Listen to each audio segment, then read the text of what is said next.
আমি যেটা বলবো, এই লোকটা শেষ সময় এসে যে ঝুঁকিটা নিয়েছেন, তার তো এগুলো প্রয়োজন ছিল না। গোটা পৃথিবীতে তার যশ খ্যাতি তো আছেই। তিনি এসেছেন কিছু পরিবর্তন করার জন্য আসছেন, কিন্তু একটা পক্ষ খুব নাড়াচাড়া দিয়ে বসছে, শুধু বলছে ইলেকশন ইলেকশন ইলেকশন। ঠিক না? এর মানে কি জানেন? এর মানে হলো খাবো খাবো। প্রত্যেকটা হত্যার বিচার বাংলার জমিন আগে হতে হবে। আস্তে খাবেন না, জোরে বলেন ঠিক কিনা? প্রতিটি বিচার বাংলার জমিনে হওয়ার পর হবে সবকিছু।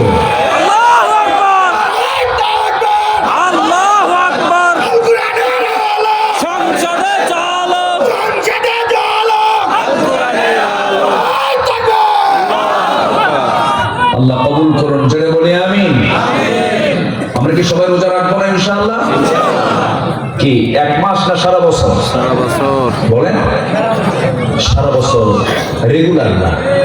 সোমবার, বৃহস্পতিবার যখন দেখতেছেন আপনার আমলগুলো ছুটে যায়, যুবকরা যৌবনকে কন্ট্রোল করতে পারে না, রোজা রাখো।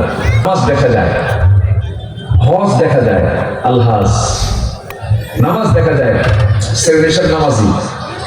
দান করলে শোনা যায় লোকটা দান করে, দেখা যায়। দানবী দেখানো যায়, নামাজ দেখানো যায়, হজ দেখানো যায়, রোজা দেখানো যায় না। আস্তে করে দেখানো যায়, দেখানো যায় না। কেন দেখানো যায় না? এটা এমন একটা ইবাদত, পৃথিবীর কোন লোকের সঙ্গে এটা সম্পর্ক নাই। সম্পর্ক বান্দার কার সাথে? আল্লাহর সাথে। আস্তে বলবেন না, কার সাথে? আল্লাহর সাথে। সাউথ কোরিয়া গিয়েছিলাম বেশ কয়েক বছর আগে। ওই দেশের মানুষ হলো বৌদ্ধ ধর্মের মানুষেরই বেশি। বিশেষ করে এশিয়ার ভিতরে বৌদ্ধ লোক বেশি। এশিয়া ধরেন, চায়না ধরেন, চীন, জাপান, তাইওয়ান, কোরিয়া, তারপরে থাইল্যান্ড, ভিয়েতনাম, এগুলো সব হচ্ছে মানে বৌদ্ধ, মানে বুদ্ধিস্টের অনুসারী তারা। এবং গোটা পৃথিবীতে যত ধর্ম আছে, ফার্স্ট যে ধর্মের লোক সবচেয়ে বেশি পৃথিবীতে, সেটা হচ্ছে বৌদ্ধ ধর্মের লোক বেশি।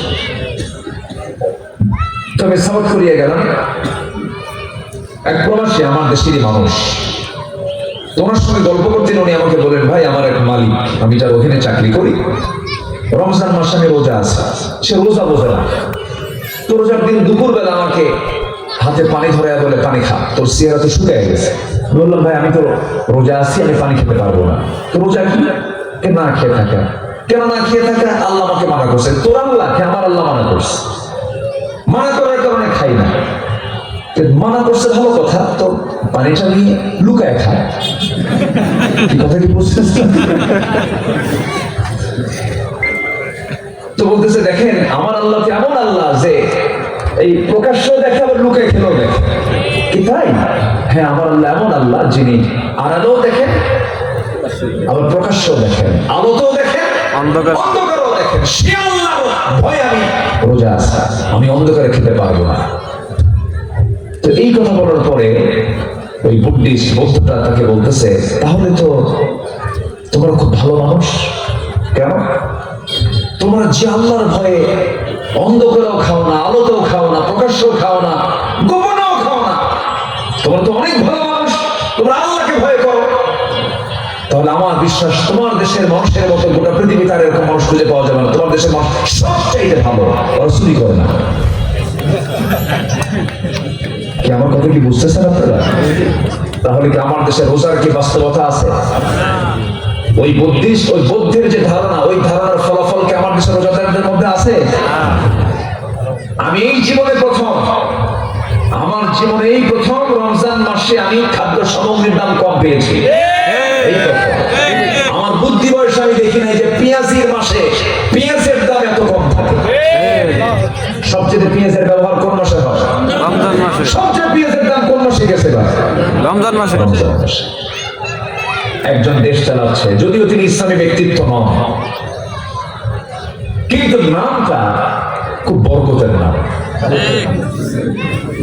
যখন কেউ বিপদে পড়ে তখন তার নাম, তখন সেই দোয়ার নাম কি বলেন? বলেন বলেন বলেন বলেন। দেশকে বিপদে পড়ছিল না, সেই বিপদে আমরা কোন দোয়া পড়ছি? আবার আসছে কে?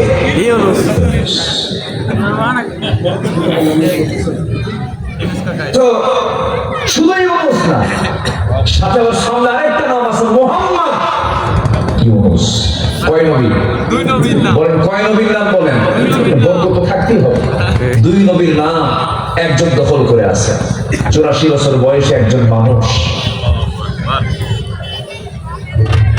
আমরা এতটুকু নিশ্চিত হতে পেরেছি, আমরা দেশের জনগণ বুঝতে পেরেছে যে লোকটার মধ্যে অন্তত ক্ষমতার লোকটা নাই। কি আসতে কথা না, ক্ষমতার লোক কি আছে?